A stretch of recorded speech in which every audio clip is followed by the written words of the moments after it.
healthy relationship between oil companies and their host communities is key in avoiding conflict. That's the message espoused in this town hall meeting organized by the Connected Development and Oxfam. Host communities of crude oil exploration companies such as Shell, Chevron, and Ajib in the Niger Delta make a call for increased government intervention on the incessant gas flaring, oil spillage, and environmental degradation of the Niger Delta.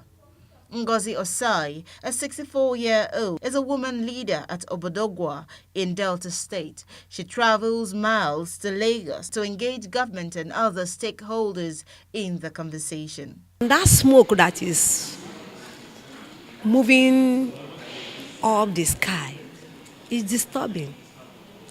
You can breathe in, it affects you, either headaches, all the other things. Is too much, and we are not benefiting anything. The land that we are using, drawing all this oil and all those things, it cannot produce much. So what we are trying to say, we say they should reduce the noise and take care of the community. We have a lot of children. It has been the pollution, the half-hearted cleanups, the nature of community engagement, the divide and rule, even within community leadership structures.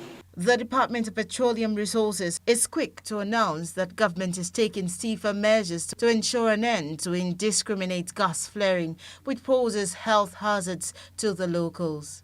I think from all the discussion so far, I think what we need to take away from here is proper engagement, that there is need for proper engagement. There is need for transparency. We need to understand that once you have good flow of information between all the parties, between all the stakeholders, then it means you will be able to manage all the issues and all the conflicts that will arise from if you do things without letting the other party know what you are doing.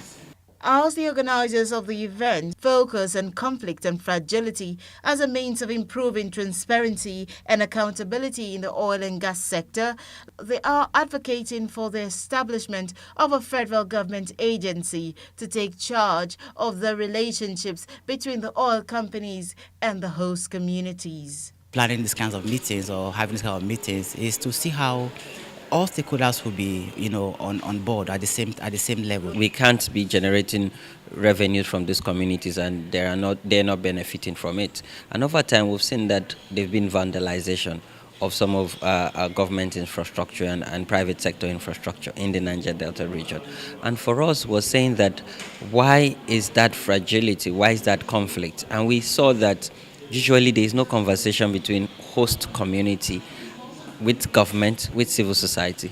Mary Chinda for Plus TV Africa.